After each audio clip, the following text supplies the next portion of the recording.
I stood on the deck of my lake house in Tahoe, watching the first snow of December settle across the Sierra Nevada, and hit send. $40,000. That was what my mother said she needed to keep my parents' roof over their heads through the winter. The transfer notification arrived on my screen. Payment confirmed. I set my phone down on the railing and watched a hawk circle over the pines. 3 seconds later, my phone buzzed. It was a group text from my mother, addressed to the whole family. Everyone except me. The wedding weekend is a black tie event. We want the photos to reflect who we are as a family. We have decided to keep the guest list intimate. Marcus and Jenna have final say. Please understand this is not personal. I read it twice. Then I read it a third time. It was the most personal thing anyone had ever said to me. Before I tell you everything that happened in the 48 hours that followed, drop a comment and let me know where you're watching from. I want to see how far this story reaches. My name is Claire. I am 31 years old, and I want you to understand something before I go any further. I did not grow up knowing I was smart. I grew up knowing I was inconvenient. My mother, Patricia, had 3 children, and a very specific idea of what a successful family looked like from the outside. My older brother Marcus was the picture she put in the frame. Charming, athletic, the kind of man who could walk into any room and make everyone feel like they had been waiting for him. My younger sister, Diana, was the decoration. She had always been the pretty one, the one my mother dressed up and showed off and called my greatest accomplishment. And then there was me. I was the one my mother introduced with a slight pause before my name, the one she described as very independent, which in her vocabulary meant difficult, unreliable, and chronically unwilling to perform gratitude on cue. What my mother did not know, what none of them knew, was that 18 months ago, I had sold my software company for $8.2 million. I had built it alone over 5 years in my apartment in Denver. I had not told my family because I had learned early that money in my family was not a private thing. It was a social currency, and whoever held it became the target. So I kept the sale quiet. I bought the lake house in Tahoe under an LLC. I drove the same car I had driven for 6 years. I still flew coach when I visited home for the holidays, sitting in the middle seat with my backpack on my lap. While my mother told anyone who would listen that Marcus had just been promoted again and that Diana had been cast in a regional commercial, I did not correct her. I did not announce myself. I waited. What I was waiting for, I could not have told you then. Looking back, I think I was waiting for the moment I would finally stop believing that things would change. The group text was that moment. I went back inside the house, sat down at my kitchen table, and looked at the space around me. The 12-foot ceilings, the floor-to-ceiling windows facing the lake, the kitchen island made of reclaimed Montana pine that had taken 3 men 2 weeks to install. It was a Tuesday afternoon in early December, and the house was silent and enormous, and entirely mine. My mother thought I was renting a studio apartment in Reno. She had said so at Thanksgiving, in front of Jenna's parents, in a tone that suggested she found it mildly embarrassing. Claire has always done things her own way. Another pause. She's still figuring things out. I had smiled and refilled the breadbasket and said nothing. I figured I had done quite enough figuring. I opened my contacts and scrolled past the people my family would have recognized. I scrolled to the other list. The people Patricia had discarded over the years the way you discard a receipt. People who had served their purpose, embarrassed her somehow, or simply stopped being useful. I stopped on the first name, Uncle Ray. My mother's younger brother had been cut off 4 years ago when he went through a difficult divorce and a stretch of depression that had made him, in her words, exhausting to be around. He lived alone in a 1-bedroom apartment in Albuquerque. I knew because I had been quietly sending him money every few months through Venmo, a few hundred here and there, nothing he could live on, but enough to know he was not forgotten. I had never told my mother. That was not money she needed to know about. I texted him, "Pack a bag for the mountains, warm layers and something nice for dinner. I'm sending you a plane ticket, and I need you at my place in Tahoe by Friday morning. Don't ask questions yet. Just come." His response came back in under a minute. A single line. "I haven't been anywhere in 2 years. Yes." I kept scrolling. The Hendersons, an older couple who had lived 3 houses down from us growing up. My mother had ended the friendship abruptly when Mrs. Henderson made the mistake of asking whether Patricia had considered therapy after my father's heart scare. In my mother's world, suggesting therapy was the same as announcing she was broken, and she had stopped speaking to the Hendersons so completely that by the following summer they had moved. I had stayed in touch with them through Christmas cards. I knew they lived in Sacramento now, 2 hours from Tahoe. I called Mrs. Henderson directly. She picked up on the second ring, the way people do when they have learned not to expect good news from unexpected phone calls. I told her I was hosting a small gathering over the same weekend as my brother's wedding and I would like her and her husband to come. She was quiet for a moment. Then she said, "Your mother never deserved you, sweetheart." I told her I would send a car. I kept going down the list. My father's college roommate, a man named Gerald who had been quietly phased out of family events after he lost his consulting job and had the poor timing to ask my father for a loan. My own best friend from high school, Simone, who had been subtly excluded from every family function since the Christmas. She had the audacity to bring her girlfriend, and my mother had spent the entire evening rearranging the seating chart with a smile on her face. I texted Simone at 11 p.m. on a Tuesday. She responded with 5 words. Finally. What time should I arrive? I was not throwing a party. I was building a table for the people who had never been allowed to sit at ours. I spent the next 2 days preparing.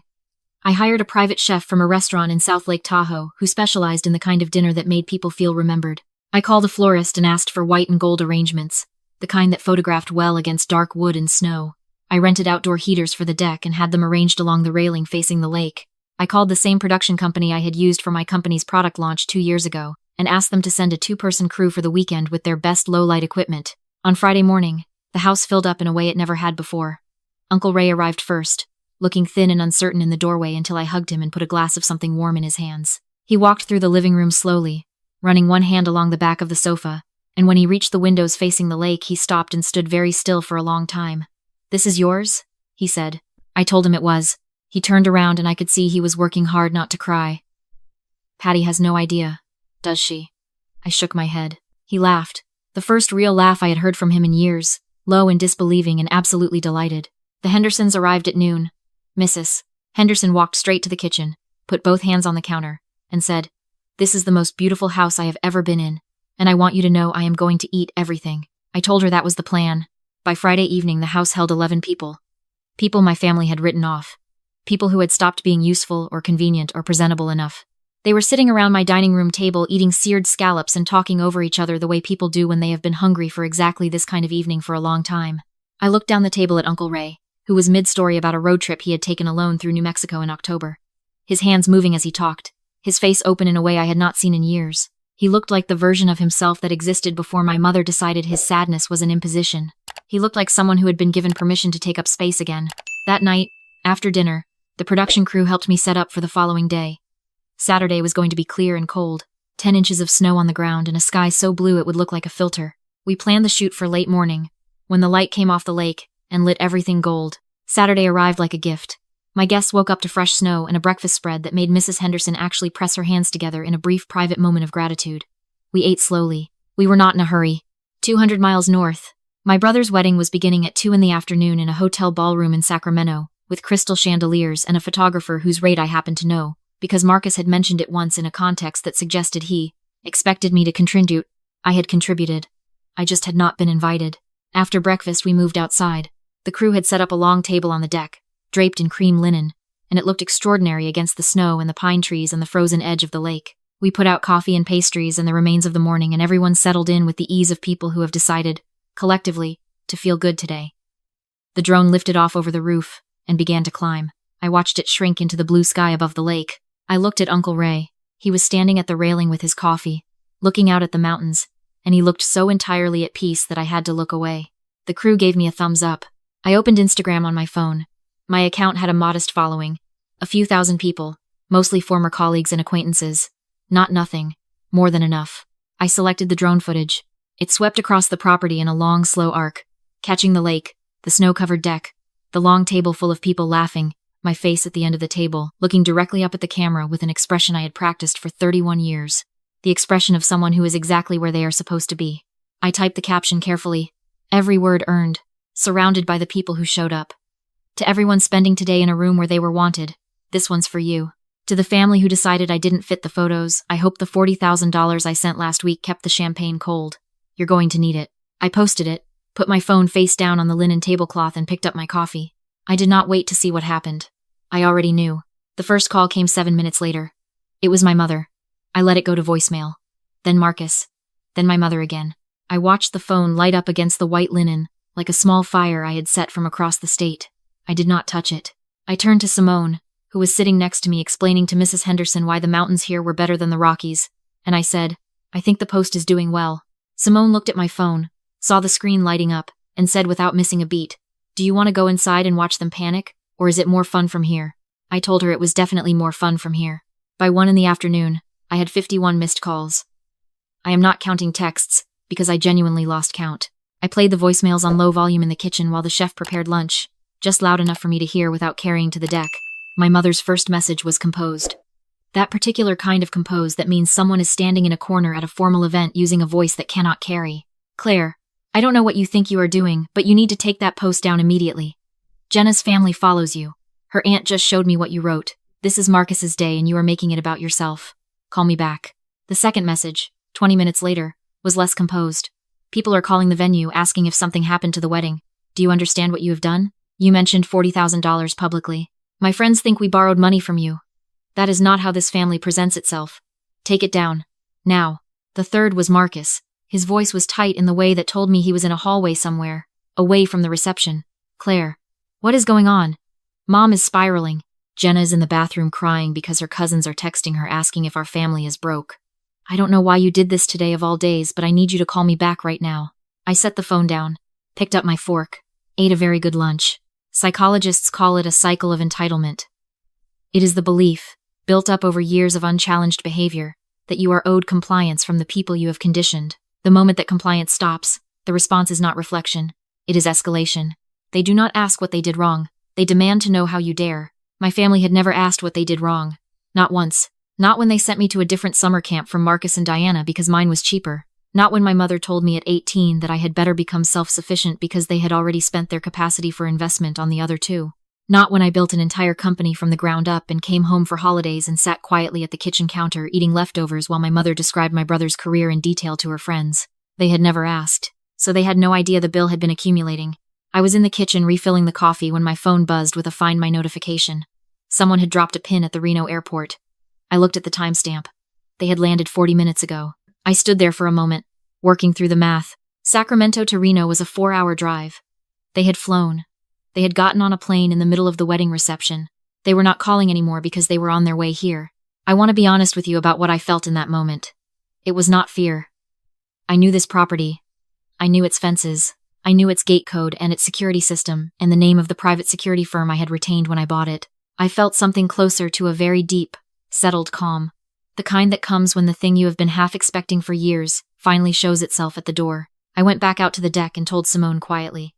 She looked at me for a moment and said, "Do you want me to stay out here with everyone, or come with you?" I told her to keep everyone comfortable and keep the music going. She nodded once. She had always understood me without requiring much explanation. I went inside and changed into warmer clothes. Black coat, boots. I was not going to meet them in a bathrobe. The security alert came at 9:47 p.m. Gate camera. Motion detected. I checked the monitor in the hall. The footage showed 2 vehicles parked at the end of the private drive. Headlights cutting white through the dark pines.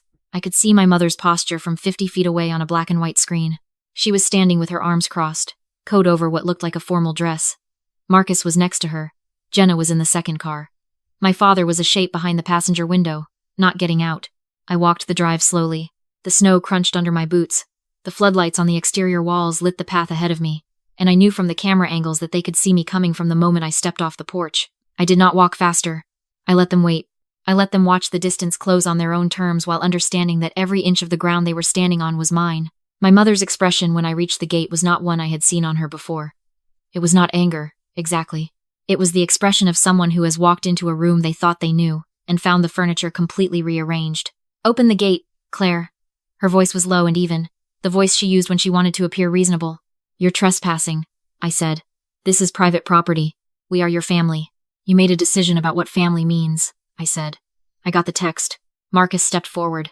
He was still in his wedding suit, tie loosened, jacket open. He looked exhausted in the way people look when the day they have been building toward has not delivered what they imagined. "I don't understand why you did this," he said. "Today. Why today?" "Because you handed me 40,000 reasons to make a decision," I said. And I made it. My mother shifted. I could see her recalculating. She was very good at recalculating mid-conversation. It was one of the things she had passed on to Marcus and not to me. And for a long time I had considered it a deficit. Standing at my own gate in the snow, I thought it might have been the best thing she never taught me. "That money was a loan," she said. "We have never asked you for a handout. You offered." "I have the transfer receipts from the last 3 years," I said. "Every one of them initiated by a phone call from you or Dad. I kept them all." A pause. She changed direction the way water changes direction when it finds a wall. "You need to understand what you have done to your brother's marriage before it has even begun," she said. "Jenna's family has money, Claire. Real money. They were already uncomfortable with our situation and now you have announced publicly that we needed your help. Do you understand how that looks?" "I understand exactly how it looks," I said. Marcus put his hand on the fence rail. Claire, his voice dropped. I have a restaurant opening in March. You know that. The investors are friends of Jenna's family. If this becomes a story about our family having financial problems, if her uncle pulls his commitment because he thinks we're a liability. I know about the restaurant, I said. He looked at me. I know it's a big deal for you. I know how hard you've worked on it. Claire, I know you needed $200,000 in bridge funding 6 months ago when your original investor backed out. I know the timeline was tight and you were desperate and you asked 3 people and all 3 said no. His face changed. How do you know that? I reached into my coat pocket and took out my phone. I opened the investment portal I had used and turned the screen to face him through the bars of the gate. He leaned forward. I watched the moment he read the name on the account, the LLC, the amount, the date. He straightened up slowly. That's you. I have been your primary backer for 6 months, I said. The restaurant exists because I said yes when everyone else said no. I did it quietly because I did not want it to change things between us. I wanted to see what you would build when you thought you were doing it alone. I put the phone back in my pocket. Now I know. My mother's composure had developed a fault line. I could see it in the way she was holding her jaw. You could have told us. You told me who I was to this family 30 years ago, I said. I spent 30 years deciding whether I believed you. Tonight I have my answer. Marcus turned away from the gate. He stood with his back to me and his hands in his pockets, and I watched his shoulders rise and fall once. Slowly. When he turned back, his face had changed in a way I had not expected. The anger was gone. What was underneath it was something rawer and harder to look at. I should have called you when we were planning the guest list, he said. I let Mom and Jenna make decisions I should have made myself. That was wrong. I know that. He exhaled. I don't know how to fix tonight. I don't know if I can. But I know that what I said on that call with Mom about the photos, I knew it wasn't right and I didn't say anything. That's on me. My mother made a sound of impatience. Marcus, we are not doing this at a gate in the snow. I'm talking to my sister, he said. Not loudly, quietly enough that it landed harder. She went still. I looked at my brother for a long moment. I had spent so many years being angry at him that I had almost forgotten the part that came before the anger. The part where he was the person who used to save half his Halloween candy because he knew I always ran out before he did. Who had taught me to drive in an empty parking lot when our father was too impatient. Who had looked the other way at my mother's arrangements for so long that I think he had genuinely started to believe they were normal. He was not a villain. He was a person who had learned to stop asking uncomfortable questions because the answers cost too much. That was a different kind of damage. The funding is yours, I said.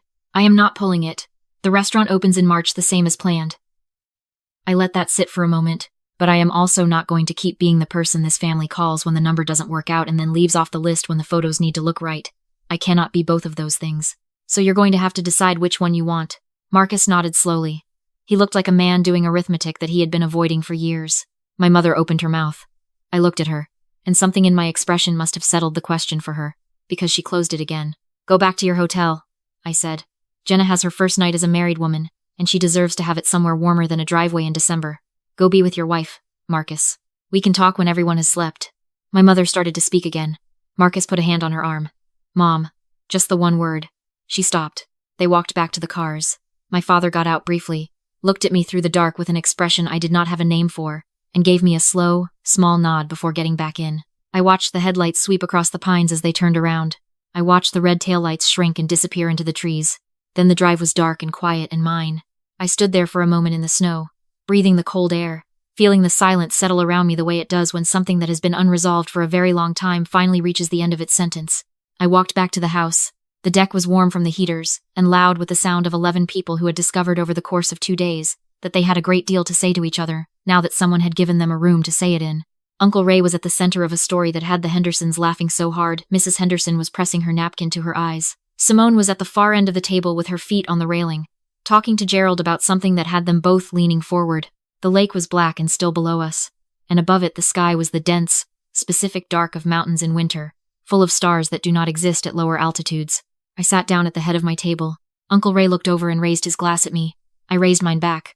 Later, after the guests had gone to bed and the chef had packed up and the house was quiet except for the fire I had built in the main room, I sat in the armchair by the window and looked out at the lake. The moon had come out and it was laying a long white road across the water toward the mountains on the other side. I thought about the girl who used to sit at the kitchen counter eating leftovers while her mother described her brother's accomplishments to guests. I thought about the woman who had wired $40,000 to a family that immediately used it to fund a party she was not invited to. I thought about all the years I had spent trying to earn a seat at a table that had been designed, from the beginning, with no chair for me. I thought about Uncle Ray's face when he stood at my window and saw the lake for the first time. I thought, that That is what it costs. Not the 40,000. Not the 8 million. The cost is the years you spend believing the room is locked when the whole time you were holding the key, and simply could not imagine that a door this large could open for someone like you. It opens. I am telling you from the other side of it. It opens. I did not lose a family this weekend. I did not wake up to a repaired one either. What I woke up to was something more honest and harder to name. A brother who had looked at me through a gate in the snow and said something true for the first time in years. A mother who had, for one moment, gone quiet. A table full of people who had arrived as discarded things and left as something else entirely. I picked up my phone one last time. I opened the Instagram post. 14,000 shares. The comments were what you would expect, and also more than I expected. People writing in from places I had never been about families they had spent years trying to explain to other people. About the cost of being the one who sends the money and does not make the list. About the particular loneliness of being loved conditionally by the people who were supposed to love you first. I turned the phone off and set it on the arm of the chair. Outside, the lake held the moonlight without moving. The mountains were dark shapes against a darker sky. The fire had settled into coals that gave off a clean, even warmth. I did not throw anything. I did not scream. I just sat in the house I had built for myself, in the quiet I had earned, and for the first time in a very long time, I did not feel like I was waiting for something. I was not waiting for my mother to see me.